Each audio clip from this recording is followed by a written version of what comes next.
Hello, and welcome back to the inaugural episode of Season 5 of the Southern Demonology podcast. As always, I am your host, JJ. I do have some wonderful surprises in store for this particular season.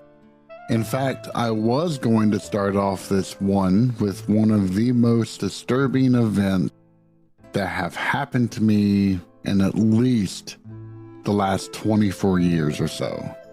But I realized I needed some extra time to document all of this correctly.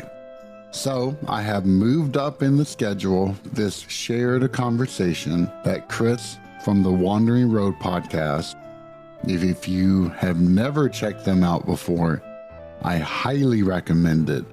Chris and I, since meeting last year, have become extremely tight friends, and the work that him and Dean do over at TWR is amazing. But this conversation that Chris and I had, which will be jointly published on both of our podcasts, and I moved it up for a few reasons. First, it is a longer conversation, and I thought that would hopefully be a nice gift for those who listen to me regularly.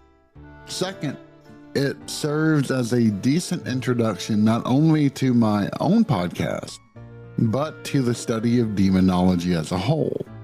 And as I've been away for the last month and a half crazily working, I thought that this might be a good way to slowly acclimate everyone back into my usual list of topics and thought processes on this matter.